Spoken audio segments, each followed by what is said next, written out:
हर समय मन में अलग अलग प्रकार के विचार आते हैं और इन विचारों की वजह से आपका मन बार बार अपने काम से भटक जाता है।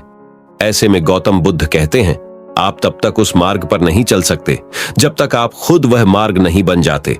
लोग सवाल पूछते हैं, मेरा मन नहीं लग रहा, मैं क्या करूं? मैं मन को शांत करना चाहता हूं, एकांत करना चाहता हूं, मन की साधना प्राप्त करना चाहता हूं, हर तरह के फालतू के विचारों से मुक्ति पाना चाहता हूं, पर मेरा मन कहीं लगता ही नहीं, वो हमेशा यहां वहां भटकता रहता है। ऐसे में हमें क्या करना चाहिए दोस्तों? आइए एक कहानी के जरिए से हम आपको ज्यादा सोचने को कैसे बंद किया जाता है ये समझाने की कोशिश करते हैं।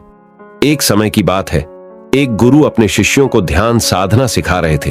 तभी एक शिष्य उनसे बोला, हे गुरुवर, मैं कुछ समझ नहीं पा रहा, क्या मैं आपसे कुछ पूछ सकता हूं? गुरुजी ने कहा, बिल्कुल पूछ सकते हो। शिष्य ने कहा, जैसे मैं पानी पीता हूं तो मेरी प्यास बुझ जाती है, या कोई भी पानी पीता है तो उसकी प्यास बुझ जाती है, तो यह ध्यान के संबंध में ऐसा क्यों नहीं होता? जब हम आपके कहे अनुसार एक जैसा ध्यान करते हैं तो हम में से कोई पहले तो कोई बात में तो कोई कभी भी ध्यान की स्थिति को प्राप्त कर ही नहीं पाता। ऐसा क्यों होता है?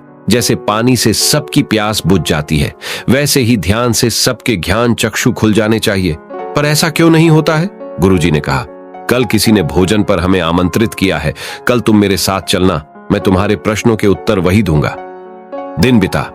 अगले दिन दोनों गुरु शिष्य भोजन के लिए एक धनी व्यक्ति के घर पहुंचे। धनी व्यक्ति की पत्नी ने उन्हें भोजन पर बुलाया था। दोनों भोजन करने बैठ जाते हैं। उन्हीं के साथ उस स्त्री का पति भी भोजन करने बैठा हुआ था। उसने अपने सभी नौकरों पर चिल्लाकर कहा, यह क्या बेकार सा भोजन बना रखा है, इसमें कोई स्वाद ही नहीं है। वह भोजन की थाली फेंक कर नौकरों से कहता है कि जाओ दोबारा ढंग का भोजन बनाकर लाओ। धनी व्यक्ति की पत्नी उन दोनों गुरु शिष्य से क्षमा मांगकर उन्हें भोजन परोसने लगी। दोनों ने भोजन किया। गुरु ने अपनी थाली में 2 रोटी छोड़ दी। गुरु ने उस स्त्री से कहा कि बेटी, क्या तुम मुझे यह 2 रोटी बांध कर दे सकती हो? स्त्री ने उन रोटियों को बांध कर दे दिया। उसके बाद दोनों वहां से निकल गए। रास्ते में गुरुजी ने शिष्य से पूछा कि तुम्हें भोजन कैसा लगा? शिष्य ने कहा, भोजन तो अति स्वादिष्ट था, मुझे पसंद आया, मुझे भोजन करके बहुत अच्छा लगा, लेकिन उस स्त्री के पति को भोजन पसंद क्यों नहीं आया? गुरु ने कहा, इससे अधिक तुम्हें और कुछ नहीं लगा?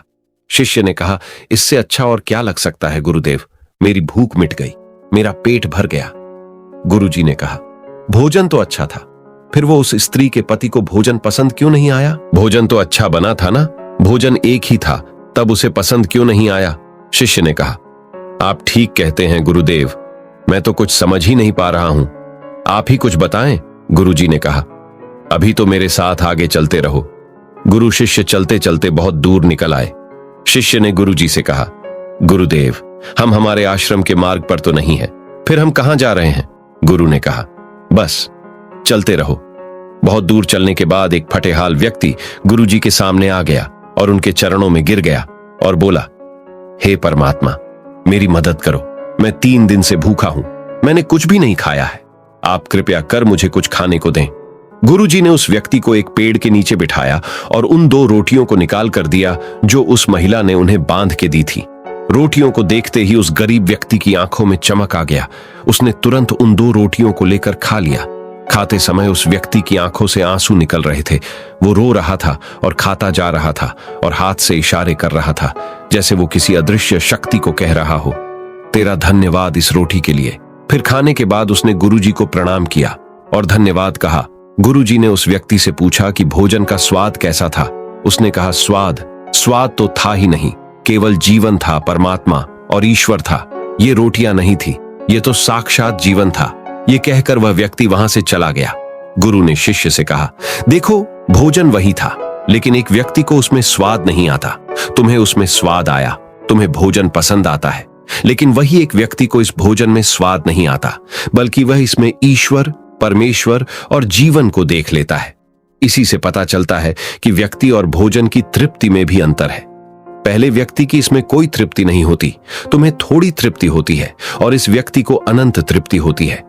ऐसा ही ध्यान के संबंध में भी होता है। जिसको जितनी ज्यादा प्यास होती है, वो उतनी ही जल्दी मार्ग बना लेता है। उस शिष्य की जिज्ञासा का समाधान हो गया था, उसके प्रश्नों का उत्तर उसे मिल गया था, लेकिन हमारे प्रश्न का उत्तर अभी हमें नहीं मिला। प्रश्न था, मन क्यों नहीं लगता? दोस्तों, जो लग जाए वह मन नहीं है। मन का स्वभाव ही है भावना। जब हमारे पास कोई चीज अत्यधिक होती है तब मन उससे भागने लगता है। जैसे उस धनी व्यक्ति का मन जिस भोजन से भाग रहा था,